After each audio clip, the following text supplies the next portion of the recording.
Alright, what's up everybody? Hey, it's Match Gamer here again, and today we're talking about what the heck killed Pikkon. For those of you that don't remember who Pikkon is, Pikkon was a filler character from the Great Saiyaman saga that appeared during the Otherworld tournament period where Goku participated in a massive world tournament in Otherworld. But before that, he appeared in an episode called Warriors of the Dead. I believe that this episode and the series episodes that he showed up in afterwards, minus the one where he fights Kid Buu later in a filler episode. He appears. This all should happen, I believe, in season 7, if I am not mistaken. Anyways, so Goku's enjoying, his time in Otherworld, and King Kai and Goku travel to Grand Kai's planet in this episode, and of course they get introduced to Pikkon, which is one of West Kai's special warriors.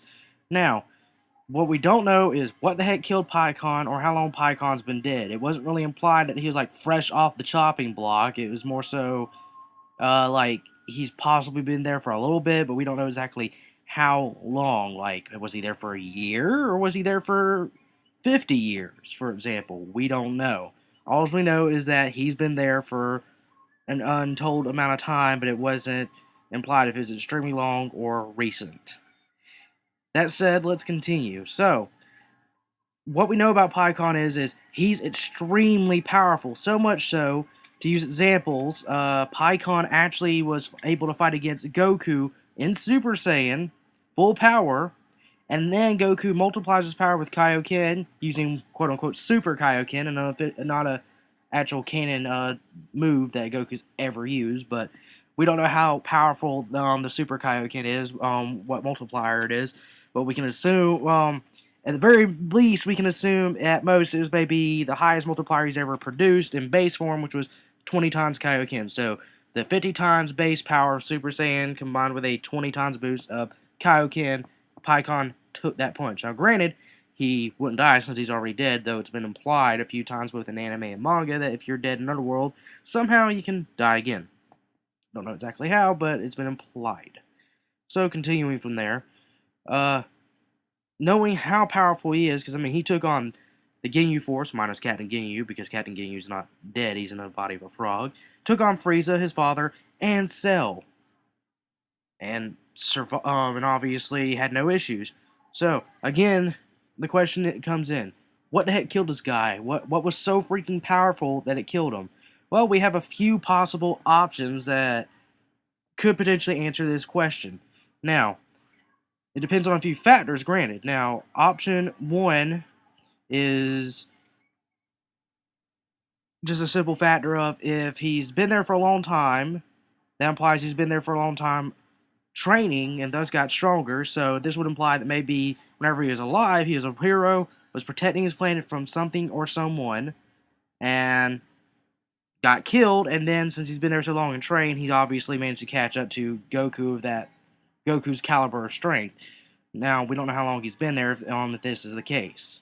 So if option one is truly the case, that means he had enough time to gain enough strength to catch up to Goku, and he died while he was a weak warrior, but a warrior nonetheless, and a hero at that.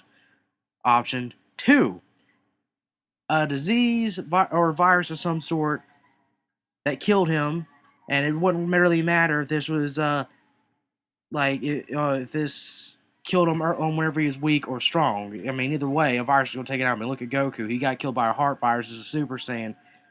Clearly, it shows nobody's immune to getting sick. So, maybe Pikkon got sick at some point, and his virus just took him out, unfortunately. However, I don't believe this is the case because it more or less it more or less implies that he died. It's more or less implied and stated that after he died a heroic, an unknown heroic death. More or less, he was killed by something or someone. We don't know what exactly, but he was doing something heroic in the process, and that's what killed him. So I don't think option two is necessarily the most likely candidate, but who knows? Then finally, option three, which option one and option three seem the most likely of them, but take your pick, comment section. Option three being that basically a massive natural disaster occurred, whether it be a storm, earthquake, meteor, whatever. And this thing was just too much for him to overcome, too much to beat. He managed to maybe save his people or save someone, but he'll end up dying in the process of doing that. So, a natural disaster, whatever you want to call, whatever you want to imagine, be it some sort of tsunami, which I doubt, but it's possible, I guess, earthquake, meteor, storm, something, some sort of natural disaster that he more or less managed to stop, but at the cost of his own life. So, who knows what really killed Pikkon? It could have been a wide variety of things, wide variety, folks. Um, But I think I've stated my theories. What do y'all think? Just type down in the comment section below. Tell me what your thoughts are, and if y'all enjoyed this, make sure to give me a nice thumbs up. Uh, make sure to subscribe if you haven't. I hope you will if you're new here. And as always, thank you for watching. Make sure to check out my official Facebook and Twitter pages that are always linked down below. All right, and thank y'all for watching. Peace. Dragon Ball, Dragon Ball Z slash Kai, Dragon Ball GT, and Dragon Ball Super are all owned by Fuji TV, Toei Animation, Funimation, and Akira Toriyama. I do not claim to own any of these. The video and any images that appear were used under fair use.